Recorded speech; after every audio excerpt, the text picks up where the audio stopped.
Well, the NHL All-Star break has come and gone, and the Oilers, they're set to play 40 games in the next 81 days. And it all begins tonight, the first half of a back-to-back, as they host the Vegas Golden Knights, the Pacific Division leading Vegas Golden Knights with 27 wins to their name. For the Oilers, they had a little bit of momentum heading into the All-Star break, going 5-0-1 in their previous 6 games, and the Golden Knights not far behind with a 4-1-1 record. We can expect goaltender Mike Smith to make his return and tend the twine after Mikko Koskinen was placed in COVID protocol yesterday.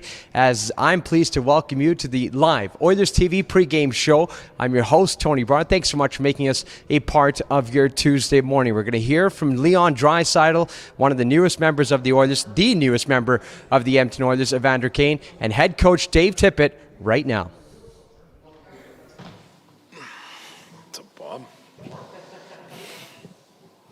Hey, Leon.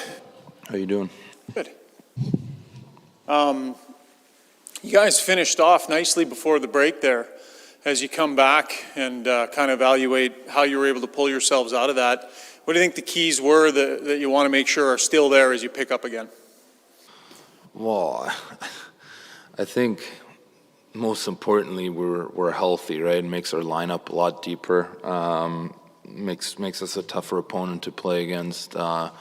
That being said, I think sometimes when you're in that situation, you just need one win to kind of get going again. And we obviously found a way to beat Calgary, and then kind of just kept it going from there. Confidence comes back. So yeah, we're looking to obviously continue that going into the second half here. You guys have been really good against your division. You've been good against Vegas so far this year. That's pretty meaningful with the way things set up, isn't it? I know that's obvious, but just how important is that continues? Yeah, it's big, of course. Those are the teams that you're kind of battling with, right? So if you beat them, those are always kind of 4-point games, right? So yeah, every game is big for us from now on. So, but I think there's a little more emphasis maybe on your division. Leon, just a thought on, looks like the wingers are going to rotate a little. You might have Zach tonight. Jesse, you've played a lot this year with Kyler. Does it change that much for you dependent upon, specifically who's flanked on either side of your wings? No, for me personally, it doesn't. They're both two really good hockey players. Obviously, they have different styles in the way they play, but, I've played with both of them. I've spent time with both of them, so I'm very, very comfortable with both of them. I just want to circle back to Vegas for a second. I mean, traditionally, they've been a hard forechecking team out of the gate. Now, the other night, the last couple of games against Buffalo, they were in a real static 1-1-3 and a lot more passive than we traditionally think of Vegas. I don't know what to expect tonight, but, the 2 games you played earlier there this season, Koskinen played great, but they forced to play early. They kind of came after you, didn't they? Yeah, especially in their rink, right? They come really hard out of the gates. That's just something that you have to kind of weather, and I'm sure it'll be no different tonight. I think they'll come out hard, and we have to make sure that we're ready. So it's obviously a big game for both teams, and yeah, it's a great test to kick off the second half. Few games with Evander in the lineup. You had a top 6 forward. It kind of seems to change the mix a little bit. What are your early impressions of his game and of the way your lineup can shape up with him there? Yeah, I think he's been really good. Obviously, I think we have to give him a little bit more time. He's 40 some games behind. That's not easy to catch up on. But so far, I think he's been great. I think he makes our group a lot deeper. Up front, gives us different options, and yeah, so far he's been really good. He's obviously very physical. You can tell. He likes to play that tough kind of style, that playoff kind of style. So that really helps us. Thanks, Leon. Yeah, no problem. Yep.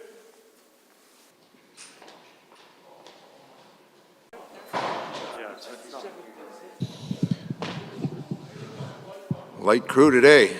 Really? Jimmy, you're on.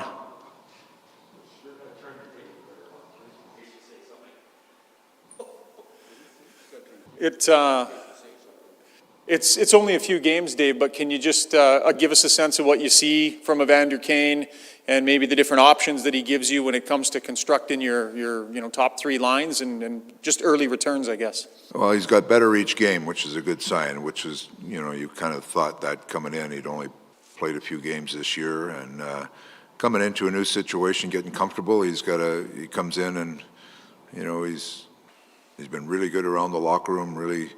He's probably the one guy that you wish we didn't have a break there, just to try to continue to get him up and going. But he's come in, he's contributed on the scoreboard.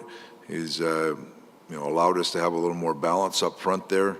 We're still using him with McDavid, and he's every game, like I said, he's continued to get better. But big guy, he plays a smart game. He plays a smart game. He understands structure. He understands flow of the game. Momentum shifts in a game. So far, it's been real positive. Do you think that the extra, heaviness that he brings to the way he plays and the way he moves around out there, do you think that's appreciated, needed in your group? Yeah, very much so. Yeah, we've got to become a harder team to just compete harder on loose pucks and some things like that are areas of improvement that we need, and that's an area of his game that can be really strong. Just in terms of the extra depth that you have, you're going three strong through the middle there as an option. It's early with that look, but could you see that developing into something that you more consistently go with? Are you liking what you see? Well, so far it's been pretty good. Our road trip, we got 5 out of 6 points. There's some things some areas that can really still improve in our group, but there's some of that balance, some of that competitiveness in the game is what we'd like. So. The ability to spread some minutes out a little more, be more consistent in the things that we're trying to accomplish as a group, especially that forward group being a little deeper. It's been positive so far, so we'll continue to go with it and see where it takes us. Dave, you mentioned about Kane. How much different is it stepping in and playing in the regular season than if he'd missed training camp but came back end of October? This has got to be much more difficult for a player like that. Yeah, I think it would be. The one thing about Evander is he's a veteran player. He understands. I think there's things in his game that he knows will continue to. He can build on, but he plays a smart enough game where where he's at, he makes sure that he can accomplish some things. So he'll continue to get better, but. When you do miss half the season, you're behind a little bit, but he's working hard to get himself back up to speed, and he'll continue to do that. And Chris Russell, how serious is this back on IR? He seems to be in and off. Yeah, it's a little concerning, but we'll see how it goes. He's going to have some more tests this week and see the doctor tonight, and we'll see where it goes. Was there a specific point in the game that he did get hurt? I mean, he's always blocking a million shots. No, I think it was just kind of a buildup of some things that he got hit back in the Vancouver game, and was a tough hit, but then was feeling all right, but on the road trip just wasn't feeling right, so we kind of shut him down for a couple days here. And 6 defensemen, do you have to call up another defenseman? We'll talk to Kenny about that, but at some point we'll probably do something there. And what's your read on Holloway? Anything more on watching him on tape? Dylan Holloway? Holloway, yeah. First few games were like shot out of a cannon, and then he's kind of, when you miss that much hockey, he's kind of learning the game now. So it's their team is playing real well down there, and he's getting lots of ice time, so good spot for him right now. And what do you want to see from Warren Foegele that you saw earlier in the season? What do you want to get back to that, obviously? You know what? He's got snake bit a little bit on some minuses, I think, that bothers him. That he's just got to. He's one of those guys. We need to play a heavy, hard game. Go to the net hard, find those hard goals. He's a real competitive guy. He'll get his game will come around. I have no issues with him. And one last question: do you watch the Olympics? Probably not as much as I used to, but I do watch a little bit. Yeah. Watch the women's game. I did last night, yeah. What do you think when those two teams play? I think there's a ton of passion in the game. They both play hard. It's always close, so it makes it entertaining. Thank you. Hey, Dave, with Mike returning, obviously it's been kind of a strange year for him. Is your comfort level better because you know him and have not so much more confidence, but an understanding of how competitive he is, as opposed to another goalie who might have gone through this that you didn't know as well? Well, having a track record with him, I think, certainly helps. Like it's you understand how he's feeling, I understand his mindset. So, in that sense, probably I do have a pretty good feel for him. You know, he's a very competitive guy. We talked about playing him in Washington, and then decided that we'd give him the break and get through it. And now with Mikko on the shelf for a week or so, it's time for him to jump in and get the job done for us. And games in hand, I look at the Islanders, they're like at 39. You're at 42. There's some teams in your division that's 4, 5, 6. How do you kind of look at that discrepancy at this point? Well, basically, I'm just looking at our schedule, and our schedule to make up those games is we're full scale every second day. So we're going to make them up in a short amount of time, and you still got to play them. There are points that are available. We've got to make sure we take advantage of them. One last question, Dave. Colby Hay practicing yesterday. He's not even the starter on the junior team. What did you see from him? I'm sure he was nervous as hell. Nice kid, big smile on his face. I'm sure it was a great experience for him. You know, we found out yesterday morning that Koski couldn't practice, so Schwartzy went down and talked to the guys down there, and he came out, and I'm sure it was an eventful time for him. Is there some sort of rule? I mean, Costa's already a Detroit's property, so you couldn't practice him? I don't know the particulars of it, Jim, to tell you the truth. We just needed a goalie in there because it was an important practice for us, so he was the guy that was available. Okay, one last question. Obviously, Calgary's your number one rival, but Vegas the last couple of years has also probably stepped up as a rival for winning the division. What is that? How you look at it? Vegas is a good team. They're the team that's leading the division, so they become a target just because of that. Thank you. All right. Thanks, guys.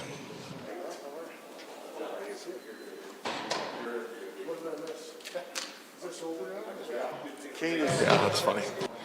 No, all good. Good to go. Hey, Evander. Hey. How's the weather been for you? Like 6 degrees? And Beautiful here. It's nice and warm. Good. I know it's really early on here. What are your initial impressions of, the group, the game that they play, and just give us some of your early thoughts here. Yeah, no, it's been really good. A little weird just with the break and whatnot, but yeah, guys have been great. Fans have been awesome. I've enjoyed my very short time here thus far, but looking forward to this homestand, seeing what the atmosphere is going to be like tonight, and yeah, so far so good. You've been playing with Connor McDavid, and people will immediately start looking for signs of chemistry and this and that, but understanding you obviously haven't played a ton of games. So what would you say about your first few games playing with him, and how much time you think it takes before guys become comfortable with each other? Yeah, I mean, obviously my first game, it was nice to contribute and get on the board, but it's Washington was definitely where I felt most comfortable. Felt a little bit more up to speed, and I think that's just going to continue to get better and better as we move along here. And probably by the end of the week, feel close to saying I'm as comfortable as I probably will be the rest of the year. So playing with Connor is great, obviously. It's going to take a handful of games or so to really get things clicking. But once they do, I think we're pretty excited about what could be the possibilities with that. Thanks. Vander, over here. What's the hardest part about joining a team in the middle of the season? It's different than missing training camp and maybe coming back in the end of October. Yeah, it makes it a little bit more difficult too when you haven't played either. So I think probably just getting up to speed in terms of the pace and getting comfortable and how you're used to feeling out there on the ice. I think that's probably the most difficult thing. But again, yeah, it's been good to get the first couple of games out of the way and get it home here for a little bit and start to settle in here in Edmonton. So is the hard part just the wind? The other team's been playing, the other guy's been playing 40 games. You haven't been playing any. Is the hard part staying out for your regular length of shift when the puck's going back and forth, as opposed to it's one thing going north, but when the puck's going back the other way? Yeah, in Montreal, it definitely felt that way, but Ottawa felt much better than I did in Montreal, and even better in Washington. So I think the conditioning part is probably close to behind me now, which is great, and I think that will allow not only myself but hopefully our line to be even better than we have been. And have you always been a good tipper of pucks in front of the net? Is that worked on? I think it's something that, for me, if you want to score consistently in this league, you have to find different ways to score. You're not just always going to get, your 2-on-1 shot from the top of the circle off the rush or get your backdoor tap-ins. You got to find different ways to score. And if you look at guys that score consistently, even Ovi, he has a lot of garbage goals in front of the net. So just probably another layer that I wanted to add to my game, and probably spent a little bit more time on that in San Jose, just with some of the guys that they had back there that like to shoot the puck. When you watch Pavelski tip pucks, is that how most people would love to be able to tip them the way he does? Yeah, I mean, he's clearly the best guy in front of the net in the league, and playing with him for a couple of years there and seeing how you score 6 or 7 goals a year off tips, that adds up pretty quickly. So again, just trying to figure out different ways to help contribute and score goals. Good, thank you. Thanks. Evander, you have a reputation on ice. Some opposing players tell me you can be mean at times, and that's meant as a compliment. Edmonton has really struggled this year getting off to good starts, being an emotional team. As you get more comfortable, and you talked about conditions behind you, kind of bringing that nasty element. And if you have it, other guys feed off of it. Do you sense that? And is that something you look to bring here in the second half of the season? For sure. I mean, it's just part of my game. I think when it comes to that, not every game is the same. Certain times, there's a little bit more intensity and a little bit more bad blood in certain games than others. And obviously when there's, the Montreal game, there's no fans in the stands, got out of hand early. Ottawa tight game. Washington game was probably the closest to what you just described there. But again, tight game. So you have to be smart about it, but at the same time, I think when you had all 20 guys doing it, it can definitely help your team in terms of later on in the game.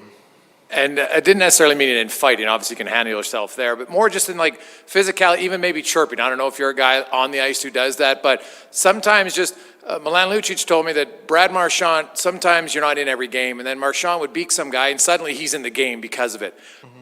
Does your team need a little bit more of that? They have a reputation of being a quiet team at times. Yeah, I don't know if I'm able to really comment on that at this point, just because I've only played 3 games, less than a handful. So I don't really know, and we haven't really been in maybe a game that's needed that yet. But if we are, and when we are, because I'm sure it will happen sooner rather than later, I think that's something that I'm more than capable of adding to the group. You chose to sign with Edmonton at a time where they were struggling, and obviously they were in a dip in their season, but you signed here for a reason. You obviously saw something in this group. So now that you're here, put a few wins together, how do you feel about your decision and about what this group might be capable of? Oh, I feel fantastic about my decision, and I think even more comfortable and confident in what I thought I knew now being here. So I think this group has incredible potential.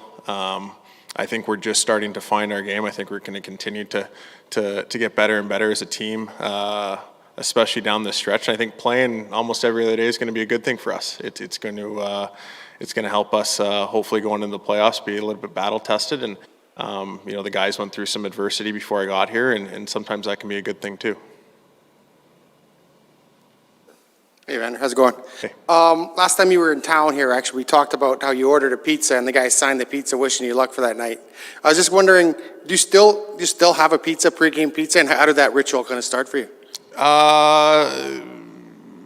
Yeah, I'd probably say about 7 or 8 times out of 10 I'm having pizza before the game. It's just something I've always ate growing up as a kid. So that's my pregame meal a lot of the time. But as you get older, sometimes you change it up once in a blue moon. Yeah, that's what I was going to ask you. As you get older and you kind of maybe have to watch your diet a little more, do you maybe dial down, or do you not worry about that right now? No, I think I'm in pretty good shape. So, it's more just of a preference. Yeah. And now you've gone from, playing 3 games in a week and a little bit to you're going to play 40 games in 81 nights, I guess. Can you just give me a thought on just approaching this? You're going to be playing every night, every other night, 3 and 4. It's going to be a crazy busy schedule for you right now. Yeah, it is. It is. I think there's a few teams that are in our situation that are going to have tough schedules, but it's going to be a great test for us. We have a short homestand here, and then go on the road at the end of the month. So, we have to make sure that we're taking care of business at home and using that to our advantage, and setting ourselves up and putting ourselves in a position to be where we want to be at the end of the year. Thanks, man. Thanks, guys.